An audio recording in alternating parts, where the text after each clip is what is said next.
Welcome to this 11th edition. We've been partnering with CII over the last 11 years on this event. This is the biggest real estate event of the country on a yearly basis. We have more than 500 delegates who have already registered. Some of them are trickling in. One thing we need to remember is the world real estate value is $280 trillion. $280 trillion. Equity markets globally is only around $90 trillion. And debt markets is 100 trillion. So it is the biggest asset class globally.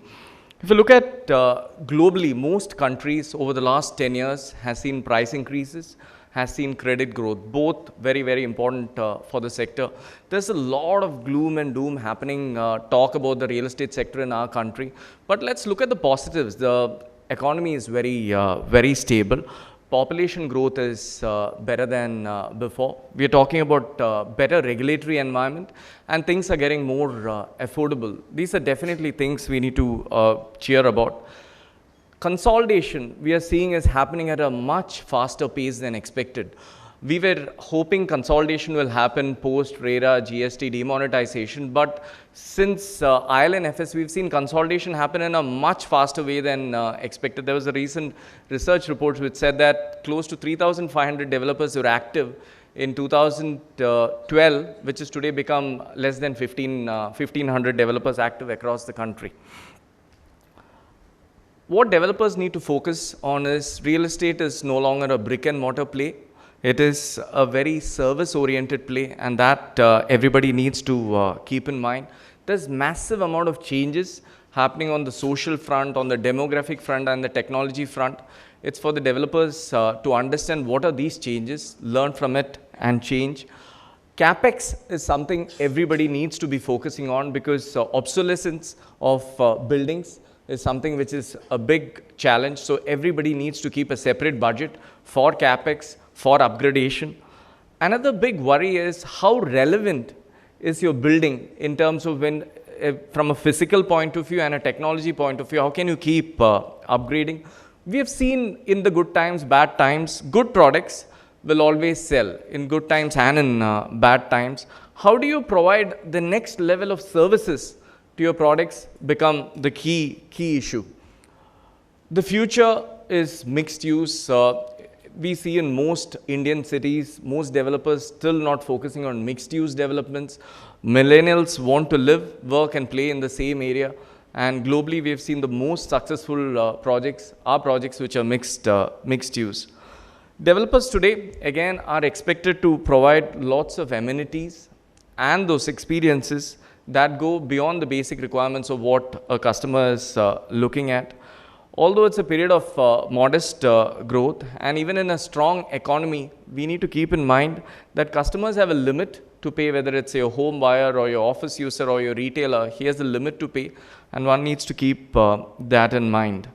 Let's have a look at on the capital markets side. Capital definitely needs a safe home, and today India is seen as a reasonably safe home. We're seeing massive amount of cross-border capital come in. Last year we saw 6 billion we celebrated, which is probably the highest we have seen in cross-border capital come in.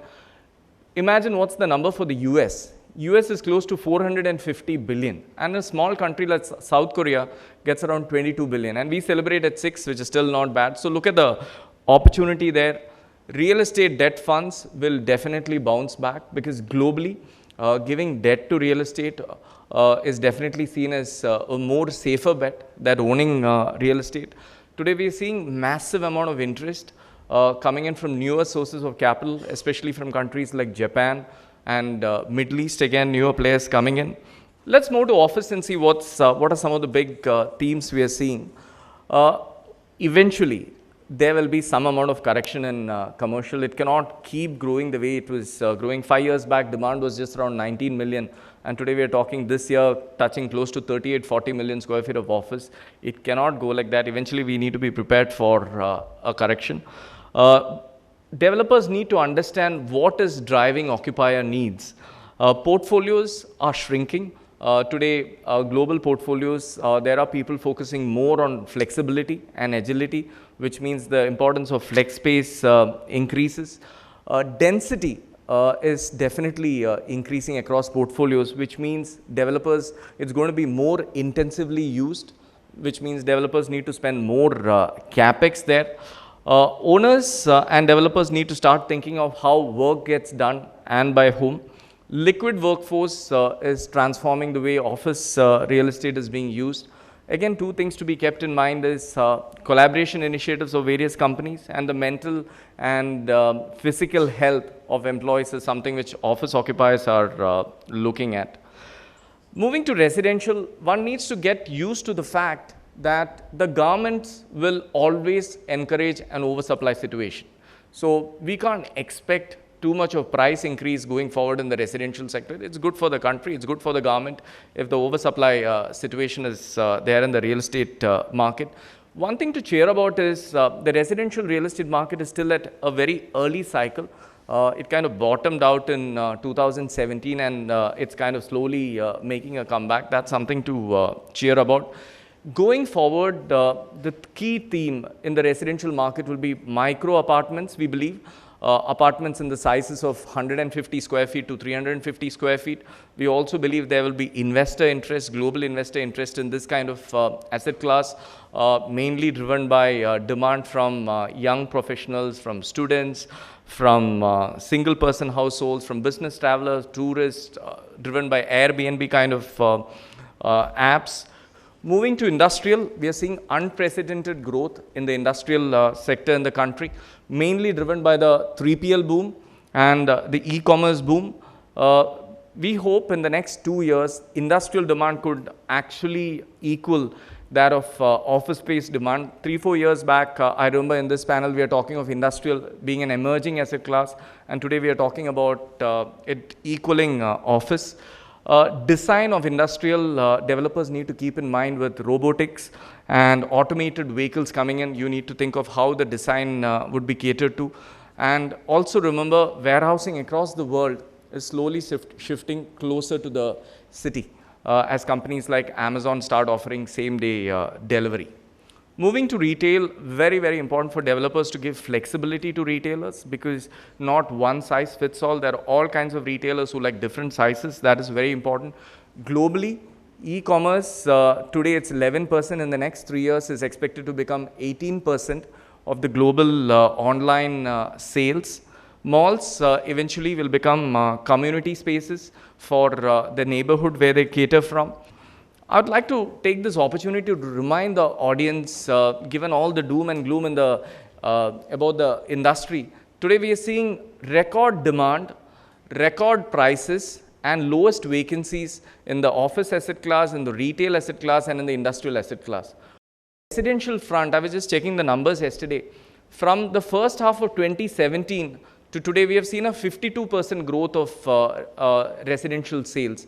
And from last year to this year, we are again seeing a 12% increase in sales, which clearly shows that the market is kind of bottomed out and we are kind of coming up the curve. We are also seeing very good traction for new asset classes like co-working, which last year we saw close to 15% of all office take up in the country. Today is around co-working. We're seeing very good demand for new asset classes like co-living, like student housing. Data centers is another asset class where we're seeing massive amount of absorption. We believe what we spoke about industrial 4 years back, we will be talking in 4 years, 5 years time about data centers in the country. To summarize some of the key aspects of what I spoke today, one is stable economy. We still have a stable economy. Services, developers need to start thinking in terms of what services can I offer my buyers. Experience, what is the experience I can offer, I can see my buyers and users and retailers get. CapEx, start thinking of CapEx. You do a building, it doesn't mean your responsibility is over. There is consistent spend on CapEx which needs to be there. Flexibility, whatever you do in real estate, think of how can you make it flexible. Mixed use is the future. Cross-border capital will keep coming into the country, and the sharing economy will take over from regular forms of the economy. With that, I'll hand it over back to Asim. Over to you, Asim. Thank you.